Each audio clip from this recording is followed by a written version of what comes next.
ਸਤਿ ਸ਼੍ਰੀ ਅਕਾਲ। ਤੁਸੀਂ ਵੇਖ ਰਹੇ ਹੋ ਟੀਵੀ ਪੰਜਾਬ ਤੇ ਮੈਂ ਹਾਂ ਤੁਹਾਡੇ ਨਾਲ ਇੰਦਰਪ੍ਰੀਤ ਕੌਰ ਸੰਗੇੜਾ। ਖਬਰਾਂ ਦੇ ਇਸ ਬੁਲੇਟਿਨ ਵਿੱਚ ਤੁਹਾਡਾ ਸਵਾਗਤ ਹੈ। ਸਭ ਤੋਂ ਪਹਿਲਾਂ ਨਜ਼ਰ ਮਾਰਦੇ ਹਾਂ ਹੈਡਲਾਈਨਸ ਤੇ। ਅੰਤਰਰਾਸ਼ਟਰੀ ਯਾਤਰੀਆਂ ਨੂੰ ਹੋ ਰਹੀ ਪਰੇਸ਼ਾਨੀ, ਕਈ ਉਡਾਨਾਂ ਹੋ ਰਹੀਆਂ ਹਨ ਡੀਲੇ। ਟਰੂਡੋ ਨੇ ਕੀਤੀ ਅਫੋਰਡੇਬਲ ਹਾਊਸਿੰਗ ਦੀ ਗੱਲ, ਸਰਕਾਰ ਕੈਨੇਡਾ ਵਾਸੀਆਂ ਲਈ ਚੁੱਕ ਰਹੀ ਕਦਮ। ਭਿਆਨਕ ਤੂਫਾਨ ਦਾ ਅਸਰ ਜਾਰੀ, 60,000 ਘਰਾਂ ਦੀ ਬਿਜਲੀ ਗੁੱਲ।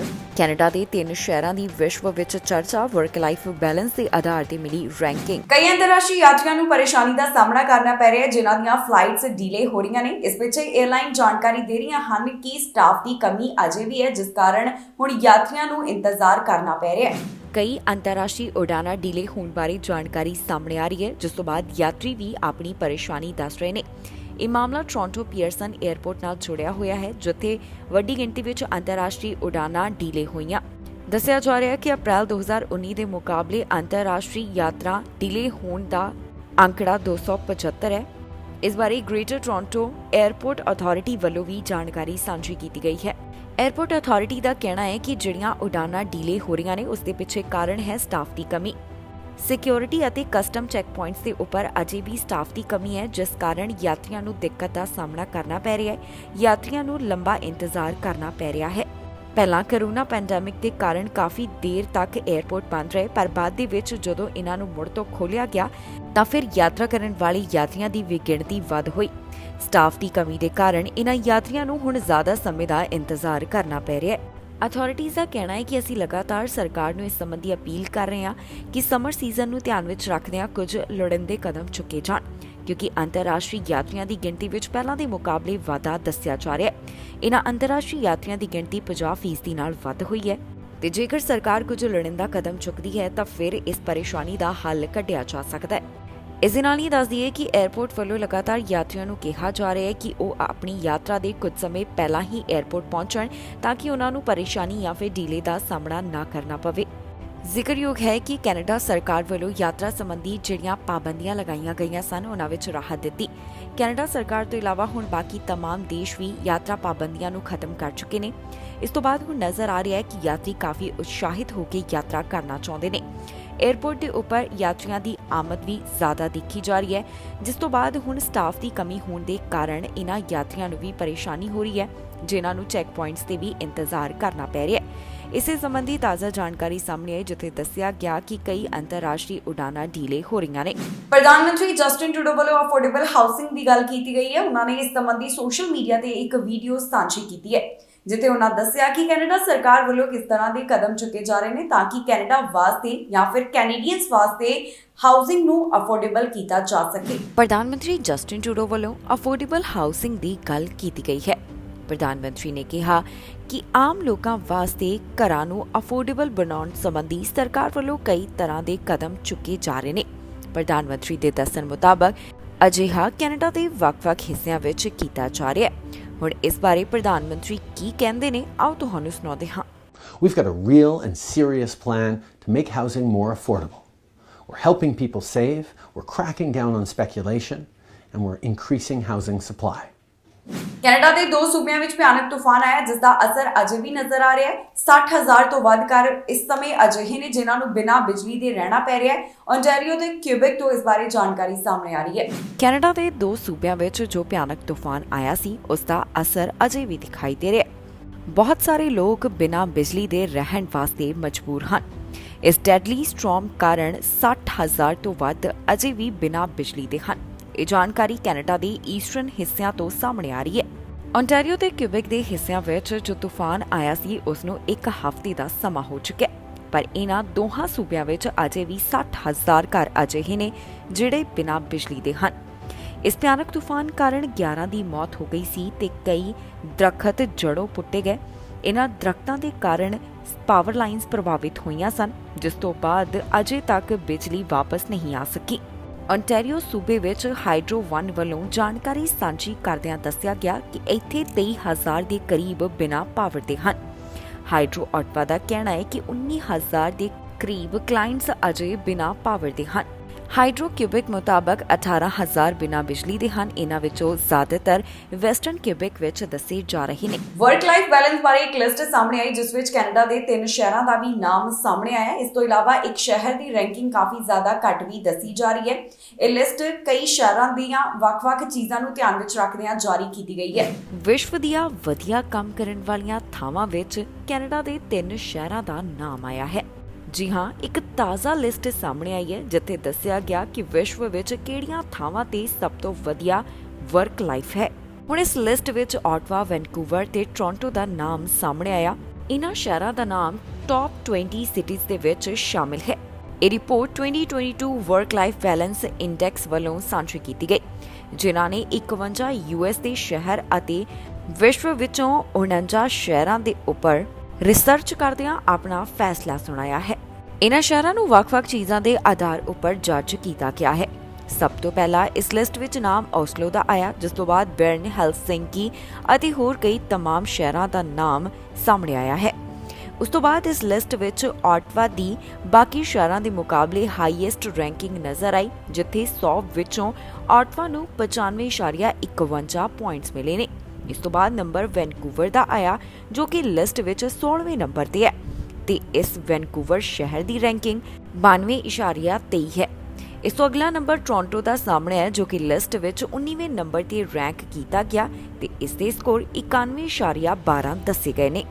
ਕੈਨੇਡਾ ਦੇ ਸ਼ਹਿਰਾਂ ਵਿੱਚ ਕੈਲਗਰੀ ਦਾ ਸਭ ਤੋਂ ਹੇਠਲਾ ਨੰਬਰ ਆਇਆ ਹੈ। ਇਸ ਨੂੰ ਲਿਸਟ ਵਿੱਚ 30ਵੇਂ ਨੰਬਰ ਤੇ ਰੱਖਿਆ ਗਿਆ, ਜਿਸ ਨੂੰ 99.38 ਅੰਕ ਮਿਲੇ ਨੇ। ਇਸ ਤੋਂ ਇਲਾਵਾ ਦੁਬਈ, ਹਾਂਗਕਾਂਗ, ਕੁਆਲਾਲੰਪੁਰ, ਸਿੰਗਾਪੁਰ ਇਹਨਾਂ तमाम ਸ਼ਹਿਰਾਂ ਦੇ ਵਿੱਚ ਜ਼ਿਆਦਾ ਓਵਰਵਰਕਡ ਲੋਕ ਦੱਸੇ ਜਾ ਰਹੇ ਨੇ। ਕਈ ਅੰਤਰਰਾਸ਼ਟਰੀ ਕੰਪਨੀਆਂ ਨੇ ਰੂਸ ਦੀ ਮਾਰਕੀਟ ਛੱਡ ਦਿੱਤੀ। ਇਸ ਤੋਂ ਬਾਅਦ ਰਾਸ਼ਟਰਪਤੀ ਵਲਾਦੀਮੀਰ ਪੁਤਿਨ ਦਾ ਇੱਕ ਵੱਡਾ ਬਿਆਨ ਸਾਹਮਣੇ ਆਇਆ। ਉਹਨਾਂ ਕਿਹਾ ਕਿ ਇਹਨਾਂ ਕੰਪਨੀਆਂ ਨੇ ਜੋ ਰੂਸ ਦੀ ਮਾਰਕੀਟ ਛੱਡ ਦਿੱਤੀ, ਇਹ ਚੰਗਾ ਹੀ ਹੋਇਆ। ਹੁਣ ਜਿਹੜੇ ਲੋਕਲ ਬਿਜ਼ਨਸ ਨੇ ਉਹਨਾਂ ਨੂੰ ਮੌਕਾ ਮਿਲੇਗਾ। ਹੋਰ ਉਹਨਾਂ ਨੇ ਕੀ ਕਿਹਾ, ਆਓ ਤੁਹਾਨੂੰ ਸੁਣਾਉਂਦੇ ਹਾਂ।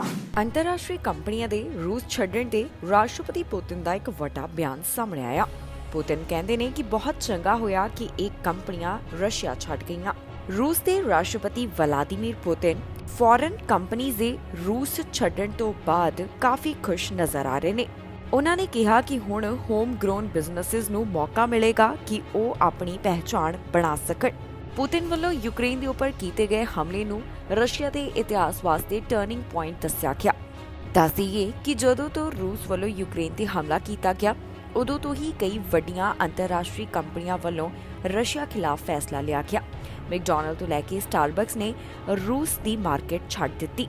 ਇਸ ਤੋਂ ਇਲਾਵਾ ਕਈ ਦੇਸ਼ਾਂ ਵੱਲੋਂ ਰੂਸ ਖਿਲਾਫ ਸਖਤੀ ਦਾ ਐਲਾਨ ਕੀਤਾ ਗਿਆ। ਕਈ ਤਰ੍ਹਾਂ ਦੀਆਂ ਪਾਬੰਦੀਆਂ ਉਹਨਾਂ ਵੱਲੋਂ ਐਲਾਨ ਕੀਤੀਆਂ ਗਈਆਂ, ਪਰ ਰਸ਼ੀਆ ਦੇ ਰਾਸ਼ਟਰਪਤੀ ਕਹਿੰਦੇ ਨੇ ਕਿ ਇਹ ਚੰਗਾ ਹੋਇਆ। ਇਸ ਤੋਂ ਇਲਾਵਾ ਜਾਣਕਾਰੀ ਲਈ ਦੱਸ ਦਈਏ ਕਿ ਰਸ਼ੀਆ ਦੇ ਸੈਂਟਰਲ ਬੈਂਕ ਵੱਲੋਂ ਇੰਟਰਸਟ ਰੇਟ 11% ਕਰ ਦਿੱਤਾ। ਇੱਥੇ ਆਰਥਿਕਤਾ ਕੰਟਰੈਕਸ਼ਨ ਵੱਲ ਵਧਦੀ ਹੋਈ ਦਿਖਾਈ ਦੇ ਰਹੀ ਹੈ। ਹੁਣ ਜੋ ਰੂਸ ਦੇ ਰਾਸ਼ਟਰਪਤੀ ਵੱਲੋਂ ਬਿਆਨ ਦਿੱਤਾ ਗਿਆ, ਉਸ ਵਿੱਚ ਉਹਨਾਂ ਕਿਹਾ ਕਿ ਅਮਰੀਕਾ ਵੱਲੋਂ ਯੂਕਰੇਨ ਦੀ ਵਰਤੋਂ ਕੀਤੀ ਜਾ ਰਹੀ ਹੈ। ਉਹਨਾਂ ਦੇ ਕਹਿਣ ਮੁਤਾਬਕ ਯੂਨਾਈਟਿਡ ਸਟੇਟਸ ਵੱਲੋਂ ਰਸ਼ੀਆ ਨੂੰ ਧਮਕਾਉਣ ਸੰਬੰਧੀ ਯੂਕਰੇਨ ਦੀ ਵਰਤੋਂ ਕੀਤੀ ਗਈ ਹੈ। ਨਸ਼ੇ ਸੰਬੰਧੀ ਬਾਰਡਰ ਅਧਿਕਾਰੀਆਂ ਵੱਲੋਂ ਵੱਡੀ ਕਾਰਵਾਈ ਕੀਤੀ ਗਈ, ਜਿੱਥੇ ਉਹਨਾਂ ਵੱਲੋਂ 650 ਕਿਲੋ ਦਾ ਨਸ਼ਾ ਬਰਾਮਦ ਕੀਤਾ ਗਿਆ। ਇਹ ਨਸ਼ਾ ਡਫਲ ਬੈਗਸ ਵਿੱਚ ਬੰਦ ਕੀਤਾ ਹੋਇਆ ਸੀ। ਇਸ ਸੰਬੰਧ ਵਿੱਚ ਐਲਬਰਟਾ ਦੇ ਵਿਅਕਤੀ ਨੂੰ ਚਾਰਜ ਕੀਤਾ ਗਿਆ। ਯੂਐਸ ਅਥਾਰਟੀਜ਼ ਦੇ ਹੱਥ ਨਸ਼ੇ ਸੰਬੰਧੀ ਵੱਡੀ ਸਫਲਤਾ ਲੱਗੀ ਹੈ। ਉਹਨਾਂ ਵੱਲੋਂ 650 ਕਿਲੋ ਨਸ਼ਾ ਬਰਾਮਦ ਕੀਤਾ ਗਿਆ। ਇਸ ਸੰਬੰਧੀ ਹੁਣ ਐਲਬਰਟਾ ਦੇ ਵਿਅਕਤੀ ਤੇ ਕਾਰਵਾਈ ਕੀਤੀ ਗਈ ਹੈ।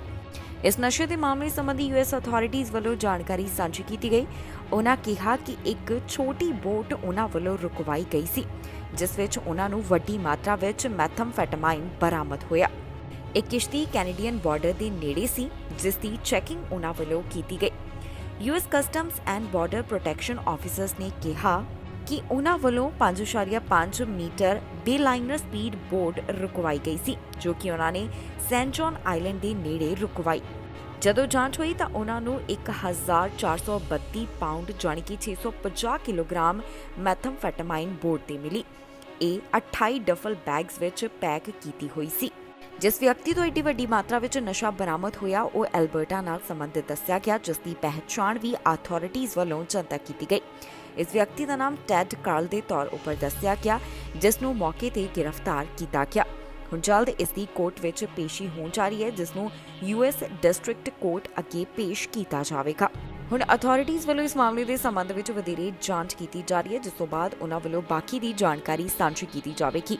ਫਿਲਹਾਲ ਇਹ ਦੱਸਿਆ ਗਿਆ ਹੈ ਕਿ US ਬਾਰਡਰ ਅਧਿਕਾਰੀਆਂ ਦੇ ਹੱਥ ਵੱਡੀ ਸਫਲਤਾ ਲੱਗੀ, ਜਿੱਥੇ ਉਹਨਾਂ ਵੱਲੋਂ ਵੱਡੀ ਮਾਤਰਾ ਵਿੱਚ ਨਸ਼ਾ ਬਰਾਮਦ ਕਰਦਿਆਂ ਵਿਅਕਤੀ ਨੂੰ ਹਿਰਾਸਤ ਵਿੱਚ ਲੈ ਕੇ ਚਾਰਜ ਕੀਤਾ ਗਿਆ। ਕਿਲੋਨਾ ਤੋਂ ਇੱਕ ਅਜਿਹਾ ਮਾਮਲਾ ਸਾਹਮਣੇ ਆਇਆ ਜਿੱਥੇ ਸੜਕ ਕਿਨਾਰੇ ਸਸਪੀਸ਼ੀਅਸ ਪ੍ਰੋਡਕਟ ਮਿਲਿਆ, ਜਿਸ ਦੀ ਜਾਂਚ ਤੋਂ ਪਤਾ ਚੱਲਿਆ ਕਿ ਇਹ ਇੱਕ ਐਕਸਪਲੋਸਿਵ ਡਿਵਾਈਸ ਸੀ, ਜਿਸ ਨੂੰ ਨਸ਼ਟ ਕਰ ਦਿੱਤਾ ਗਿਆ। ਇਸ ਬਾਰੇ RCMP ਵੱਲੋਂ ਜਾਣਕਾਰੀ ਦਿੱਤੀ ਗਈ।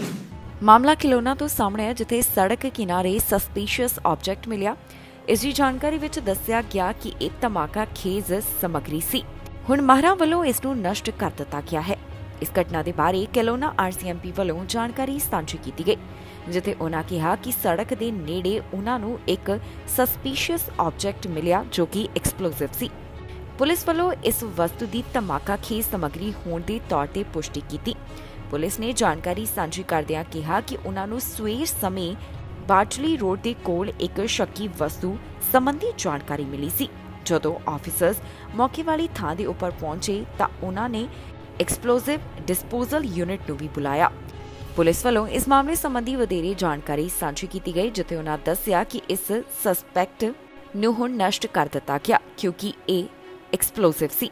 ਹੁਣ ਇਸ ਮਾਮਲੇ ਸੰਬੰਧੀ ਪੁਲਿਸ ਵਧੇਰੇ ਜਾਂਚ ਪੜਤਾਲ ਕਰ ਰਹੀ ਹੈ, ਜਿਸ ਤੋਂ ਬਾਅਦ ਬਾਕੀ ਦੀ ਜਾਣਕਾਰੀ ਉਹਨਾਂ ਵੱਲੋਂ ਦਿੱਤੀ ਜਾਏਗੀ। ਹੁਣ ਤੱਕ ਦੀ ਅਪਡੇਟ ਵਿੱਚ ਉਹਨਾਂ ਵੱਲੋਂ ਇਹ तमाम ਚੀਜ਼ਾਂ ਦਾ ਜ਼ਿਕਰ ਕੀਤਾ ਗਿਆ। ਅਪਾਰਟਮੈਂਟ ਵਿੱਚ ਅੱਗ ਲੱਗਣ ਕਾਰਨ ਇੱਕ ਦੀ ਮੌਤ ਹੋ ਗਈ। ਪੁਲਿਸ ਇਸ ਮਾਮਲੇ ਦੀ ਜਾਂਚ ਕਰ ਰਹੀ ਹੈ। ਉਹਨਾਂ ਕਿਹਾ ਕਿ ਅੱਗ ਇੱਕ ਹੀ ਯੂਨਿਟ ਵਿੱਚ ਲੱਗੀ ਸੀ, ਜਿਸ ਦੇ ਉੱਪਰ ਜਲਦ ਕਾਬੂ ਪਾ ਲਿਆ ਗਿਆ। ਫਿਲਹਾਲ ਪੀੜਤ ਦਾ ਨਾਮ ਜਨਤਕ ਨਹੀਂ ਕੀਤਾ ਗਿਆ। ਟੋਰਾਂਟੋ ਦੇ ਈਸਟ ਐਂਡ ਤੋਂ ਅਪਾਰਟਮੈਂਟ ਫਾਇਰ ਦਾ ਮਾਮਲਾ ਸਾਹਮਣੇ ਆਇਆ। ਇਸ ਦੌਰਾਨ ਇੱਕ ਵਿਅਕਤੀ ਦੀ ਮੌਤ ਹੋ ਗਈ। ਪੁਲਿਸ ਵੱਲੋਂ ਇਸ ਸਾਰੇ ਮਾਮਲੇ ਦੀ ਜਾਣਕਾਰੀ ਸਾਂਝੀ ਕੀਤੀ ਗਈ, ਜਿੱਥੇ ਉਹਨਾਂ ਨੇ ਦੱਸਿਆ ਕਿ ਫਾਇਰ ਕ੍ਰਿਊਜ਼ ਘਟਨਾ ਵਾਲੀ ਥਾਂ ਤੇ 8:10 ਦੇ ਕਰੀਬ ਪਹੁੰਚੇ, ਜਿੱਥੇ ਵਿਕਟੋਰੀਆ ਪਾਰਕ ਐਵਨਿਊ ਦੇ ਅਪਾਰਟਮੈਂਟ ਬਿਲਡਿੰਗ ਵਿੱਚ ਅੱਗ ਲੱਗ ਗਈ। ਕ੍ਰਿਊਜ਼ ਦੇ ਦੱਸਣ ਮੁਤਾਬਕ 8ਵੇਂ ਫਲੋਰ ਦੇ ਇੱਕ ਯੂਨਿਟ ਵਿੱਚ ਅੱਗ ਲੱਗੀ ਹੋਈ ਸੀ। ਇਸ ਦੌਰਾਨ ਫਾਇਰ ਕ੍ਰਿਊਜ਼ ਵੱਲੋਂ ਪ੍ਰਾਇਮਰੀ ਸਰਚ ਕਾਫੀ ਛੇਤੀ ਕੀਤੀ ਗਈ। ਦੱਸਿਆ ਜਾ ਰਿਹਾ ਹੈ ਕਿ ਇੱਕ ਵਿਅਕਤੀ ਦੀ ਜਾਨ ਚਲੀ ਗਈ, ਪਰ ਪੀੜਤ ਦੀ ਪਹਿਚਾਣ ਅਜੇ ਤੱਕ ਪੁਲਿਸ ਵੱਲੋਂ ਜਨਤਕ ਨਹੀਂ ਕੀਤੀ ਗਈ। ਇਹ ਜ਼ਰੂਰ ਦੱਸਿਆ ਗਿਆ ਹੈ ਕਿ ਜਿਸ ਦੀ ਮੌਤ ਹੋਈ ਉਹ ਇੱਕ ਔਰਤ ਸੀ, ਜਿਸ ਦੀ ਉਮਰ 60 ਸਾਲ ਦੇ ਕਰੀਬ ਦੱਸੀ ਗਈ। ਜਿਸ ਵੇਲੇ ਯੂਨਿਟ ਵਿੱਚ ਅੱਗ ਲੱਗੀ ਤਾਂ ਇਹ ਔਰਤ ਉੱਥੇ ਇਕੱਲੀ ਹੀ ਮੌਜੂਦ ਸੀ। ਆਫੀਸ਼ੀਅਲਸ ਵੱਲੋਂ ਜਾਣਕਾਰੀ ਸਾਂਝੀ ਕੀਤੀ ਗਈ ਕਿ ਉਹਨਾਂ ਨੇ ਬੜੀ ਛੇਤੀ ਅੱਗ ਤੇ ਕਾਬੂ ਪਾ ਲਿਆ। ਇਹ ਸਿਰਫ ਇੱਕ ਯੂਨਿਟ ਤੱਕ ਹੀ ਸੀਮਤ ਰਹੀ, ਕਿਸੇ ਹੋਰ ਯੂਨਿਟ ਵਿੱਚ ਇਹ ਅੱਗ ਦਾਖਲ ਨਹੀਂ ਹੋ ਸਕੀ, ਜੋ ਕਿ ਇੱਕ ਰਾਹਤ ਦੀ ਖਬਰ ਹੈ। ਹੁਣ ਇਸ ਮਾਮਲੇ ਸੰਬੰਧੀ ਜਾਂਚ ਪੜਤਾਲ ਕਰਨ ਵਾਸਤੇ ਓਨਟਾਰੀਓ ਫਾਇਰ ਮਾਰਸ਼ਲ ਨੂੰ ਬੁਲਾਇਆ ਗਿਆ, ਜੋ ਇਹ ਪਤਾ ਲਗਾਉਣ ਦੀ ਕੋਸ਼ਿਸ਼ ਕਰ ਰਹੇ ਹਨ ਕਿ ਇੱਥੇ ਯੂਨਿਟ ਵਿੱਚ ਅੱਗ ਕਿਵੇਂ ਲੱਗੀ, ਕਿਉਂਕਿ ਅਜੇ ਤੱਕ ਅੱਗ ਲੱਗਣ ਦੇ ਕਾਰਨ ਉਹਨਾਂ ਨੂੰ ਸਪਸ਼ਟ ਨਹੀਂ ਹੋ ਸਕੇ। ਮਾਮਲੇ ਦੀ ਇਨਵੈਸਟੀਗੇਸ਼ਨ ਜਾਰੀ ਹੈ, ਜਿਸ ਤੋਂ ਬਾਅਦ ਬਾਕੀ ਦੀ ਜਾਣਕਾਰੀ ਉਹਨਾਂ ਵੱਲੋਂ ਸਾਂਝੀ ਕੀਤੀ ਜਾਵੇਗੀ। ਵਾਹਨ ਦੀ ਟੱਕਰ ਲੱਗਣ ਕਾਰਨ ਔਰਤ ਤੇ ਬੱਚਾ ਜ਼ਖਮੀ ਹੋਏ ਨੇ, ਜਿਨ੍ਹਾਂ ਦੋਹਾਂ ਦਾ ਹਸਪਤਾਲ ਵਿੱਚ ਇਲਾਜ ਚੱਲ ਰਿਹਾ ਹੈ। ਪੁਲਿਸ ਇਸ ਮਾਮਲੇ ਦੀ ਜਾਂਚ ਕਰ ਰਹੀ ਹੈ। ਇਹਨਾਂ ਦੋਨਾਂ ਪੀੜਤਾਂ ਦੇ ਨਾਮ ਅਜੇ ਉਹਨਾਂ ਵੱਲੋਂ ਜਨਤਕ ਨਹੀਂ ਕੀਤੇ ਗਏ। ਸਕਾਰਬਰੋ ਤੋਂ ਇੱਕ ਅਜਿਹਾ ਮਾਮਲਾ ਸਾਹਮਣੇ ਆਇਆ, ਜਿੱਥੇ ਵਾਹਨ ਦੀ ਟੱਕਰ ਲੱਗਣ ਕਾਰਨ ਇੱਕ ਔਰਤ ਅਤੇ ਬੱਚੇ ਨੂੰ ਹਸਪਤਾਲ ਵਿੱਚ ਭਰਤੀ ਕਰਵਾਇਆ ਗਿਆ। ਟੋਰਾਂਟੋ ਪੁਲਿਸ ਵੱਲੋਂ ਇਸ ਮਾਮਲੇ ਦੀ ਜਾਣਕਾਰੀ ਸਾਂਝੀ ਕਰਦਿਆਂ ਦੱਸਿਆ ਕਿ ਇਹ ਘਟਨਾ ਦੁਪਹਿਰ 1 ਵਜੇ ਦੇ ਕਰੀਬ ਕੈਨੇਡੀ ਰੋਡ ਅਤੇ ਲਾਰੈਂਸ ਐਵਨਿਊ ਈਸਟ ਦੇ ਨੇੜਿਓਂ ਸਾਹਮਣੇ ਆਈ, ਜਿੱਥੇ ਇੱਕ ਔਰਤ ਅਤੇ ਬੱਚੇ ਨੂੰ ਵਾਹਨ ਦੀ ਟੱਕਰ ਲੱਗੀ ਹੈ। ਇਹਨਾਂ ਦੋਨਾਂ ਨੂੰ ਸੁਪਰਮਾਰਕੀਟ ਦੇ ਬਾਹਰ ਟੱਕਰ ਲੱਗਣ ਦਾ ਮਾਮਲਾ ਸਾਹਮਣੇ ਆਇਆ। ਪੁਲਿਸ ਨੇ ਦੱਸਿਆ ਹੈ ਕਿ ਜਿਸ ਬੱਚੇ ਨੂੰ ਟੱਕਰ ਲੱਗੀ ਉਸ ਦੀ ਉਮਰ 8 ਸਾਲ ਅਤੇ ਔਰਤ ਦੀ ਉਮਰ 40 ਸਾਲ ਦੇ ਕਰੀਬ ਹੈ। ਇਹਨਾਂ ਦੋਨਾਂ ਨੂੰ ਜ਼ਖਮੀ ਹਾਲਤ ਵਿੱਚ ਹਸਪਤਾਲ ਭਰਤੀ ਕਰਵਾਇਆ ਗਿਆ। ਫਿਲਹਾਲ ਇਹਨਾਂ ਦੇ ਨਾਮ ਅਜੇ ਤੱਕ ਜਨਤਕ ਨਹੀਂ ਕੀਤੇ ਗਏ। ਸਿਰਫ ਇਹੀ ਦੱਸਿਆ ਗਿਆ ਹੈ ਕਿ ਇਹਨਾਂ ਦੋਨਾਂ ਦਾ ਹਸਪਤਾਲ ਵਿੱਚ ਇਲਾਜ ਚੱਲ ਰਿਹਾ ਹੈ। ਇਹਨਾਂ ਦੀ ਸਥਿਤੀ ਬਾਰੇ ਅਜੇ ਨਹੀਂ ਦੱਸਿਆ ਗਿਆ। ਦੂਜੇ ਪਾਸੇ ਵਾਹਨ ਨੂੰ ਚਲਾਉਣ ਵਾਲਾ ਡਰਾਈਵਰ ਘਟਨਾ ਵਾਲੀ ਥਾਂ ਦੇ ਉੱਪਰ ਹੀ ਮੌਜੂਦ ਸੀ। ਪੁਲਿਸ ਦਾ ਕਹਿਣਾ ਹੈ ਕਿ ਜੇਕਰ ਕਿਸੇ ਨੂੰ ਵੀ ਇਸ ਮਾਮਲੇ ਸੰਬੰਧੀ ਕੋਈ ਜਾਣਕਾਰੀ ਹੋਵੇ ਤਾਂ ਉਹਨਾਂ ਨਾਲ ਜ਼ਰੂਰ ਸੰਪਰਕ ਕਰਨ। ਜੇਕਰ ਕਿਸੇ ਕੋਲ ਡੈਸ਼ ਕੈਮਰੇ ਫੁਟੇਜ ਹੈ ਤਾਂ ਇਸ ਬਾਰੇ ਵੀ ਪੁਲਿਸ ਨੂੰ ਜਾਣਕਾਰੀ ਦਿੱਤੀ ਜਾਵੇ। ਫਿਲਹਾਲ ਪੁਲਿਸ ਇਸ ਮਾਮਲੇ ਦੀ ਜਾਂਚ ਪੜਤਾਲ ਕਰ ਰਹੀ ਹੈ।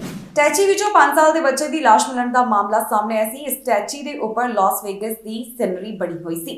ਪੁਲਿਸ ਵੱਲੋਂ ਇਸ ਮਾਮਲੇ ਸੰਬੰਧੀ ਤਾਜ਼ਾ ਅਪਡੇਟ ਸਾਂਝੀ ਕੀਤੀ ਗਈ, ਜਿੱਥੇ ਉਹਨਾਂ ਦੱਸਿਆ ਕਿ ਇਸ ਬੱਚੇ ਦੀ ਮੌਤ ਕਿਵੇਂ ਹੋਈ। ਕੁਝ ਸਮਾਂ ਪਹਿਲਾਂ ਅਮਰੀਕਾ ਤੋਂ ਇੱਕ ਸੂਟਕੇਸ ਵਿੱਚ 5 ਸਾਲਾ ਬੱਚੇ ਦੀ ਲਾਸ਼ ਮਿਲਣ ਦਾ ਮਾਮਲਾ ਸਾਹਮਣੇ ਆਇਆ ਸੀ। ਹੁਣ ਪੁਲਿਸ ਵੱਲੋਂ ਇਸ ਬਾਰੇ ਤਾਜ਼ਾ ਜਾਣਕਾਰੀ ਸਾਂਝੀ ਕੀਤੀ ਗਈ ਹੈ, ਜਿੱਥੇ ਦੱਸਿਆ ਗਿਆ ਕਿ ਇਸ 5 ਸਾਲਾ ਲੜਕੇ ਦੀ ਮੌਤ ਕਿਵੇਂ ਹੋਈ ਸੀ। ਇੰਡੀਆਨਾ ਪੁਲਿਸ ਦੇ ਦੱਸਣ ਮੁਤਾਬਕ ਇਸ ਲੜਕੇ ਦੀ ਸੂਟਕੇਸ ਵਿੱਚ ਇਲੈਕਟ੍ਰੋਲਾਈਟ ਇੰਬੈਲੈਂਸ ਕਾਰਨ ਜਾਨ ਚਲੀ ਗਈ। ਦੱਸਿਆ ਜਾ ਰਿਹਾ ਹੈ ਕਿ ਇੱਥੇ ਬੱਚੇ ਵਿੱਚ ਡੀਹਾਈਡਰੇਸ਼ਨ ਅਤੇ ਮਾਲਨਿਊਟ੍ਰੀਸ਼ਨ ਹੋ ਗਿਆ, ਜਿਸ ਕਾਰਨ ਉਸ ਦੀ ਮੌਤ ਹੋ ਗਈ। ਜਿਸ ਸੂਟਕੇਸ ਵਿੱਚ ਇਸ 5 ਸਾਲਾ ਬੱਚੇ ਦੀ ਲਾਸ਼ ਮਿਲੀ ਸੀ, ਉਸ ਦੀ ਬਾਹਰ ਲਾਸ ਵੇਗਸ ਦਾ ਡਿਜ਼ਾਈਨ ਬਣਿਆ ਹੋਇਆ ਸੀ, ਜਿਸ ਦੀ ਪੁਸ਼ਟੀ ਇੰਡੀਆਨਾ ਸਟੇਟ ਪੁਲਿਸ ਵੱਲੋਂ ਉਸ ਵੇਲੇ ਕੀਤੀ ਗਈ। ਫਿਲਹਾਲ ਡਿਟੈਕਟਿਵਸ ਨੂੰ ਤਾਂ ਇਹ ਪਤਾ ਨਹੀਂ ਲੱਗ ਸਕਿਆ ਕਿ ਇਸ ਬੱਚੇ ਨੂੰ ਜਿੰਦਾ ਇਸ ਸਟੈਚੂ ਵਿੱਚ ਪਾਇਆ ਗਿਆ ਸੀ ਜਾਂ ਫਿਰ ਇਸ ਦੇ ਪਿੱਛੇ ਕੁਝ ਹੋਰ ਕਾਰਨ ਹੈ। ਇਹ ਅਜੇ ਉਹਨਾਂ ਵੱਲੋਂ ਪਤਾ ਲਗਾਉਣ ਦੀ ਕੋਸ਼ਿਸ਼ ਕੀਤੀ ਜਾ ਰਹੀ ਹੈ। ਅਜੇ ਵੀ ਪੁਲਿਸ ਵੱਲੋਂ ਇਸ 5 ਸਾਲਾ ਬੱਚੇ ਦੀ ਪਹਿਚਾਣ ਜਨਤਕ ਨਹੀਂ ਕੀਤੀ ਗਈ। ਉਹਨਾਂ ਵੱਲੋਂ ਸਿਰਫ ਇਸ ਨੂੰ ਯੰਗ ਬਲੈਕ 5 ਸਾਲਾ ਲੜਕੀ ਦੇ ਤੌਰ ਦੇ ਉੱਪਰ ਹੀ ਦੱਸਿਆ ਗਿਆ ਹੈ। ਹੁਣ ਅਥਾਰਟੀਜ਼ ਵੱਲੋਂ ਆਮ ਲੋਕਾਂ ਨੂੰ ਵੀ ਕਿਹਾ ਗਿਆ ਹੈ ਕਿ ਜੇਕਰ ਕਿਸੇ ਨੂੰ ਵੀ ਇਸ ਬਾਰੇ ਕੋਈ ਜਾਣਕਾਰੀ ਹੋਵੇ ਤਾਂ ਉਹਨਾਂ ਨਾਲ ਇਸ ਬਾਰੇ ਜ਼ਰੂਰ ਇਨਫੋਰਮੇਸ਼ਨ ਸਾਂਝੀ ਕੀਤੀ ਜਾਵੇ ਤਾਂ ਕਿ ਉਹ ਇਸ ਮਾਮਲੇ ਦੀ ਤਹਿ ਤੱਕ ਜਾ ਸਕਣ। ਇਸ ਵਾਸਤੇ ਉਹਨਾਂ ਨੇ ਇੱਕ ਨੰਬਰ ਵੀ ਜਾਰੀ ਕੀਤਾ। ਇਸ nationwide toll free tip line ਦੇ ਉੱਪਰ ਕਾਲ ਕਰਕੇ ਪੁਲਿਸ ਨਾਲ ਜਾਣਕਾਰੀ ਸਾਂਝੀ ਕੀਤੀ ਜਾ ਸਕਦੀ ਹੈ। ਅਥਾਰਟੀਜ਼ ਨਾਲ 1888437642 ਦੇ ਉੱਪਰ ਸੰਪਰਕ ਕਰਕੇ ਉਹਨਾਂ ਨੂੰ ਜਾਣਕਾਰੀ ਦਿੱਤੀ ਜਾ ਸਕਦੀ ਹੈ। ਅਮਰੀਕਾ ਦੀ ਫਲਾਈਟ ਤੋਂ ਇੱਕ ਅਜਿਹਾ ਮਾਮਲਾ ਸਾਹਮਣੇ ਆਇਆ ਸੀ ਜਿੱਥੇ ਫਲਾਈਟ ਅਟੈਂਡੈਂਟ ਦੇ ਯਾਤਰੀ ਵੱਲੋਂ ਮੁੱਕਾ ਮਾਰ ਕੇ ਦੰਦ ਤੋੜ ਦਿੱਤੇ ਗਏ। ਅਜਿਹਾ ਕਰਨ ਦੀ ਯਾਤਰੀ ਨੂੰ ਜੁਰਮਾਨਾ ਲਗਾਇਆ ਗਿਆ ਤੇ ਉਸ ਨੂੰ ਸਜ਼ਾ ਵੀ ਸੁਣਾਈ ਗਈ ਹੈ। ਫਲਾਈਟ ਅਟੈਂਡੈਂਟ ਦੇ ਦੰਦ ਤੋੜਨ ਵਾਲੀ ਯਾਤਰੀ ਨੂੰ ਹੁਣ ਸਜ਼ਾ ਸੁਣਾਈ ਗਈ ਹੈ। ਉਸ ਯਾਤਰੀ ਨੂੰ ਹੁਣ 15 ਮਹੀਨਿਆਂ ਤੱਕ ਜੇਲ੍ਹ ਵਿੱਚ ਰਹਿਣਾ ਪਵੇਗਾ। ਇਸ ਤੋਂ ਇਲਾਵਾ ਇਸ ਨੂੰ ਭਾਰੀ ਜੁਰਮਾਨਾ ਵੀ ਲਗਾਇਆ ਗਿਆ।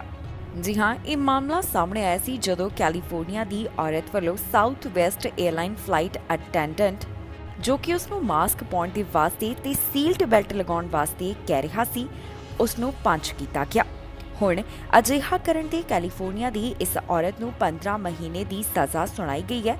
ਇਸ ਤੋਂ ਇਲਾਵਾ ਉਸ ਨੂੰ $30,000 ਦਾ ਜੁਰਮਾਨਾ ਭਰਨ ਵਾਸਤੇ ਵੀ ਕਿਹਾ। ਆਫੀਸ਼ੀਅਲਸ ਵੱਲੋਂ ਹੁਣ ਇਸ ਮਾਮਲੇ ਦੀ ਜਾਣਕਾਰੀ ਸਾਂਝੀ ਕੀਤੀ ਗਈ ਹੈ। ਇਹ ਅਸੌਲਟ ਦਾ ਮਾਮਲਾ ਸੈਕਰਾਮੈਂਟੋ ਤੋਂ ਸੈਨ ਡਿਏਗੋ ਦੀ ਫਲਾਈਟ ਵਿੱਚ 23 ਮਈ 2021 ਦੌਰਾਨ ਸਾਹਮਣੇ ਆਇਆ ਸੀ। ਫਲਾਈਟ ਅਟੈਂਡੈਂਟ ਨੂੰ ਪੰਚ ਕਰਨ ਦੇ ਸੰਬੰਧ ਵਿੱਚ ਇਸ ਔਰਤ ਨੂੰ ਗਿਲਟੀ ਪਾਇਆ ਗਿਆ, ਜਿਸ ਬਾਰੇ ਹੁਣ ਅਥਾਰਟੀਜ਼ ਵੱਲੋਂ ਇੱਕ ਰਿਲੀਜ਼ ਦੇ ਵਿੱਚ ਜਾਣਕਾਰੀ ਸਾਂਝੀ ਕੀਤੀ ਗਈ। ਉਸਨੇ ਖੁਦ ਐਡਮਿਟ ਕੀਤਾ ਕਿ ਉਸਨੇ ਫਲਾਈਟ ਅਟੈਂਡੈਂਟ ਉੱਪਰ ਹਮਲਾ ਕੀਤਾ, ਜਿਸ ਦੇ 2 ਦੰਦ ਵੀ ਟੁੱਟ ਗਏ ਸਨ ਤੇ ਉਸ ਨੂੰ 3 ਟਾਂਕਿਆਂ ਦੀ ਵੀ ਜ਼ਰੂਰਤ ਪਈ। ਮੌਂਕੀਪੌਕਸ ਵਾਇਰਸ ਨਾਲ ਜੁੜੇ ਹੋਏ ਹੁਣ ਤੱਕ ਕਈ ਦੇਸ਼ਾਂ ਵਿੱਚ ਮਾਮਲਿਆਂ ਦੀ ਪੁਸ਼ਟੀ ਹੋ ਚੁੱਕੀ ਹੈ। 20 ਦੇਸ਼ਾਂ ਵਿੱਚ ਇਸ ਨਾਲ ਜੁੜੇ ਹੋਏ ਮਾਮਲੇ ਸਾਹਮਣੇ ਆ ਚੁੱਕੇ ਨੇ। ਮਾਹਰ ਕਹਿੰਦੇ ਨੇ ਕਿ ਵਿਸ਼ਵ ਸਿਹਤ ਸੰਗਠਨ ਨੂੰ ਹੁਣ ਜਲਦ ਕੁਝ ਕਦਮ ਚੁੱਕਣ ਦੀ ਜ਼ਰੂਰਤ ਹੈ, ਕਿਤੇ ਕਰੋਨਾ ਵਾਇਰਸ ਵਾਂਗ ਹੀ ਨਾ ਹੋ ਜਾਵੇ। ਮੌਂਕੀਪੌਕਸ ਵਾਇਰਸ ਬਾਰੇ ਤਾਜ਼ਾ ਜਾਣਕਾਰੀ ਸਾਹਮਣੇ ਆਈ ਹੈ, ਜਿੱਥੇ ਮਾਹਰਾਂ ਵੱਲੋਂ ਹੁਣ ਵਿਸ਼ਵ ਸਿਹਤ ਸੰਗਠਨ ਨੂੰ ਅਪੀਲ ਕੀਤੀ ਗਈ ਹੈ। ਇਨ੍ਹਾਂ ਐਕਸਪਰਟਸ ਦਾ ਕਹਿਣਾ ਹੈ ਕਿ ਵਿਸ਼ਵ ਸਿਹਤ ਸੰਗਠਨ ਅਤੇ ਸਰਕਾਰਾਂ ਨੂੰ ਹੁਣ ਮੌਂਕੀਪੌਕਸ ਸੰਬੰਧੀ ਕਈ ਕਦਮ ਚੁੱਕਣ ਦੀ ਜ਼ਰੂਰਤ ਹੈ। ਦੱਸ ਦਈਏ ਕਿ ਇਸ ਵਾਇਰਸ ਨਾਲ ਜੁੜੇ ਹੋਏ ਮਾਮਲੇ 20 ਦੇਸ਼ਾਂ ਵਿੱਚ ਦਰਜ ਕੀਤੇ ਜਾ ਚੁੱਕੇ ਨੇ। ਇਨ੍ਹਾਂ ਵੱਧ ਰਹੇ ਮਾਮਲਿਆਂ ਨੂੰ ਧਿਆਨ ਵਿੱਚ ਰੱਖਦਿਆਂ ਹੀ ਮਾਹਰਾਂ ਵੱਲੋਂ ਕੁਝ ਖਾਸ ਕਦਮ ਚੁੱਕਣ ਦੇ ਵਾਸਤੇ ਕਿਹਾ ਜਾ ਰਿਹਾ ਹੈ। ਉਨ੍ਹਾਂ ਕਿਹਾ ਕਿ ਜਿਸ ਤਰ੍ਹਾਂ ਪਹਿਲਾਂ ਕਰੋਨਾ ਵਾਇਰਸ ਦੌਰਾਨ ਹੋਇਆ ਸੀ, ਉਸ ਤਰ੍ਹਾਂ ਨਹੀਂ ਹੋਣਾ ਚਾਹੀਦਾ, ਜਿਸ ਵਾਸਤੇ ਜ਼ਰੂਰੀ ਹੈ ਕਿ ਛੇਤੀ ਤੋਂ ਛੇਤੀ ਕੁਝ ਸਖਤ ਕਦਮ ਚੁੱਕੇ ਜਾਣ। ਇਸ ਮੌਂਕੀਪੌਕਸ ਵਾਇਰਸ ਦੀ ਗੱਲ ਕੀਤੀ ਜਾਵੇ ਤਾਂ ਇਹ ਕਰੋਨਾ ਵਾਇਰਸ ਦੀ ਤਰ੍ਹਾਂ ਤੇਜ਼ੀ ਨਾਲ ਫੈਲਣ ਵਾਲਾ ਵਾਇਰਸ ਤਾਂ ਨਹੀਂ ਹੈ, ਪਰ ਫਿਰ ਵੀ ਕਿਹਾ ਜਾ ਰਿਹਾ ਹੈ ਕਿ ਇਸ ਸੰਬੰਧੀ ਲੋੜੀਂਦਾ ਕਦਮ ਚੁੱਕਣ ਦੀ ਜ਼ਰੂਰਤ ਹੈ। WHO ਵੱਲੋਂ ਵੀ ਲਗਾਤਾਰ ਇਸ ਬਾਰੇ ਜਾਣਕਾਰੀ ਦਿੱਤੀ ਜਾ ਰਹੀ ਹੈ। ਉਹਨਾਂ ਵੱਲੋਂ ਇਸ ਬਾਰੇ ਹੁਣ ਕੀ ਕਿਹਾ ਗਿਆ, ਆਓ ਤੁਹਾਨੂੰ ਸੁਣਾਉਂਦੇ ਹਾਂ। We do have medical countermeasures for this disease. There are vaccines, there are therapeutics as well, but those vaccines and therapeutics were developed for smallpox in case of the re-emergence of this disease. As you all know, it has been eradicated in 1978, and since then we have not used those tools. So that's why we need first to look at the licensing those tools for monkeypox, and also assess the quantities that are available so that we can develop good strategies with those medical countermeasures. Next, please. So just to give you some insight on what is this disease, because it will be very useful for all member states to know what is the disease to be able to better detect it. So usually it lasts 2 to 4 weeks. It's a mild disease, most of the cases, but it may be we may have severe cases in children, pregnant women, or persons with immunosuppression due to other health conditions. The incubation is 6 to 13 days, but it can be longer. And the typical symptom is that it starts with fever, headache, muscle ache, backache, and fatigue, and swollen lymph nodes. And then it's followed by skin rashes. And so the swollen nose is really a distincting feature, because otherwise acute fever at the beginning may be confused with many other viral disease. ਇਸ ਖਬਰ ਵਿੱਚ ਜਾਣਕਾਰੀ ਤੁਹਾਡੇ ਨਾਲ ਸਾਂਝੀ ਕਰਾਂਗੇ ਕਿ Canada ਦੇ ਕਿਹੜੇ ਹਿੱਸੇ ਤੋਂ ਕਿੰਨੇ ਕੋਰੋਨਾ ਵਾਇਰਸ ਦੇ ਮਾਮਲੇ ਸਾਹਮਣੇ ਆਏ। ਇਸ ਸਮੇਂ ਕੈਨੇਡਾ ਵਿੱਚ ਕੋਰੋਨਾ ਵਾਇਰਸ ਦੇ ਕੀ ਹਾਲਾਤ ਬਣੇ ਹੋਏ ਨੇ, ਕੀ ਸਥਿਤੀ ਹੈ, ਤੁਹਾਨੂੰ ਜਾਣੂ ਕਰਵਾਵਾਂਗੇ ਇਸ ਖਬਰ ਰਾਹੀਂ। ontario ਦੇ ਹਸਪਤਾਲ ਵਿੱਚ 800 ਤੋਂ ਵੱਧ ਮਰੀਜ਼ਾਂ ਦੀ ਗਿਣਤੀ ਦੱਸੀ ਗਈ ਜਿਨ੍ਹਾਂ ਦਾ ਕੋਰੋਨਾ ਵਾਇਰਸ ਕਾਰਨ ਇਲਾਜ ਚੱਲ ਰਿਹਾ ਹੈ। ਇੱਥੇ ਹਸਪਤਾਲ ਵਿੱਚ 865 ਦੇ ਬਾਰੇ ਦੱਸਿਆ ਜਾ ਰਿਹਾ ਹੈ ਜਿਨ੍ਹਾਂ ਨੂੰ ਕੋਰੋਨਾ ਵਾਇਰਸ ਕਾਰਨ ਭਰਤੀ ਕਰਵਾਇਆ ਗਿਆ। ਇੰਟੈਂਸਿਵ ਕੇਅਰ ਅਧੀਨ 144 ਦੀ ਗਿਣਤੀ ਬਾਰੇ ਜਾਣਕਾਰੀ ਸਾਹਮਣੇ ਆਈ ਹੈ। ਇਸ ਤੋਂ ਇਲਾਵਾ ontario ਸੂਬੇ ਵਿੱਚ 24 ਘੰਟਿਆਂ ਦੌਰਾਨ 1000 ਤੋਂ ਵੱਧ ਮਾਮਲੇ ਸਾਹਮਣੇ ਆਏ। ਇੱਥੇ ਬੀਤੇ 24 ਘੰਟਿਆਂ ਦੌਰਾਨ 1144 ਮਾਮਲੇ ਰਿਕਾਰਡ ਕੀਤੇ ਗਏ ਹਨ। ਇਸ ਸੂਬੇ ਵਿੱਚ ਹੁਣ ਤੱਕ 12 ਲੱਖ ਤੋਂ ਵੱਧ ਕੁੱਲ ਕੋਰੋਨਾ ਮਾਮਲਿਆਂ ਦੀ ਪੁਸ਼ਟੀ ਹੋ ਚੁੱਕੀ ਹੈ। ਕੋਰੋਨਾ ਪੈਂਡੈਮਿਕ ਦੀ ਸ਼ੁਰੂਆਤ ਤੋਂ ਲੈ ਕੇ ਹੁਣ ਤੱਕ 12,99,874 ਦੇ ਕਰੀਬ ਮਾਮਲੇ ਸਾਹਮਣੇ ਆ ਚੁੱਕੇ ਨੇ। 13,000 ਤੋਂ ਵੱਧ ਮੌਤਾਂ ਕੋਰੋਨਾ ਵਾਇਰਸ ਕਾਰਨ ਹੋ ਗਈਆਂ। ਰਿਕਵਰਡ ਕੇਸਿਸ ਦੀ ਗਿਣਤੀ 12,74,000 ਤੋਂ ਵੱਧ ਇੱਥੇ ਦਰਜ ਕੀਤੀ ਗਈ। ਵੈਕਸੀਨੇਸ਼ਨ ਦੀ ਜਾਣਕਾਰੀ ਮੁਤਾਬਕ 12 ਸਾਲ ਤੇ ਇਸ ਤੋਂ ਵੱਧ ਉਮਰ ਵਾਲਿਆਂ ਵਿੱਚ 91.3% ਦੀ ਆਬਾਦੀ ਵੱਲੋਂ ਕੋਵਿਡ-19 ਵੈਕਸੀਨ ਦੇ 2 ਟੀਕੇ, 93.2% ਵੱਲੋਂ ਕੋਵਿਡ-19 ਵੈਕਸੀਨ ਦੀ ਪਹਿਲੀ ਡੋਜ਼, 57% ਦੀ ਆਬਾਦੀ ਵੱਲੋਂ ਕੋਵਿਡ-19 ਵੈਕਸੀਨ ਦੇ 3 ਟੀਕੇ ਲਗਵਾਏ ਗਏ ਹਨ। ਇੱਥੇ 5 ਸਾਲ ਤੋਂ 11 ਸਾਲ ਵਾਲਿਆਂ ਵਿੱਚ 56.6% ਦੀ ਆਬਾਦੀ ਵੱਲੋਂ ਕੋਵਿਡ-19 ਵੈਕਸੀਨ ਦੀ ਪਹਿਲੀ ਡੋਜ਼, 36.1% ਦੀ ਆਬਾਦੀ ਵੱਲੋਂ ਕੋਵਿਡ-19 ਵੈਕਸੀਨ ਦੇ 2 ਟੀਕੇ ਲਗਵਾਏ ਗਏ ਹਨ। ਟੈਸਟ ਪੋਜ਼ਿਟਿਵਿਟੀ ਰੇਟ 8.4% ਦਰਜ ਕੀਤਾ ਗਿਆ, ਜੋ ਕਿ ਪਿਛਲੇ ਹਫ਼ਤੇ 9.1% ਦੱਸਿਆ ਗਿਆ ਸੀ। ਕਿਊਬਿਕ ਸੂਬੇ ਦੇ ਹਸਪਤਾਲ ਵਿੱਚ 1000 ਤੋਂ ਵੱਧ ਮਰੀਜ਼ਾਂ ਦੀ ਗਿਣਤੀ ਹੈ। ਇੱਥੇ ਹਸਪਤਾਲ ਵਿੱਚ 1288 ਮਰੀਜ਼ ਦੱਸੇ ਜਾ ਰਹੇ ਨੇ। ਇੰਟੈਂਸਿਵ ਕੇਅਰ ਅਧੀਨ 36 ਦਾ ਆંકੜਾ ਸਾਂਝਾ ਕੀਤਾ ਗਿਆ। ਸੂਬੇ ਵਿੱਚ 24 ਘੰਟਿਆਂ ਦੌਰਾਨ 500 ਤੋਂ ਵੱਧ ਮਾਮਲਿਆਂ ਦੀ ਪੁਸ਼ਟੀ ਹੋਈ ਹੈ। 24 ਘੰਟਿਆਂ ਦੌਰਾਨ ਇੱਥੇ 590 ਕੁੱਲ ਕੋਰੋਨਾ ਵਾਇਰਸ ਦੇ ਮਾਮਲੇ ਦਰਜ ਕੀਤੇ ਗਏ ਤੇ 10 ਮੌਤਾਂ ਕੋਰੋਨਾ ਵਾਇਰਸ ਕਾਰਨ ਬੀਤੇ 24 ਘੰਟਿਆਂ ਦੌਰਾਨ ਹੋਈਆਂ। ਕੋਰੋਨਾ ਪੈਂਡੈਮਿਕ ਦੀ ਸ਼ੁਰੂਆਤ ਤੋਂ ਲੈ ਕੇ ਹੁਣ ਤੱਕ 10,64,331 ਕੇਸਿਸ ਦੀ ਪੁਸ਼ਟੀ ਹੋ ਚੁੱਕੀ ਹੈ। 15,400 ਮੌਤਾਂ ਕੋਰੋਨਾ ਵਾਇਰਸ ਕਾਰਨ ਹੋ ਗਈਆਂ।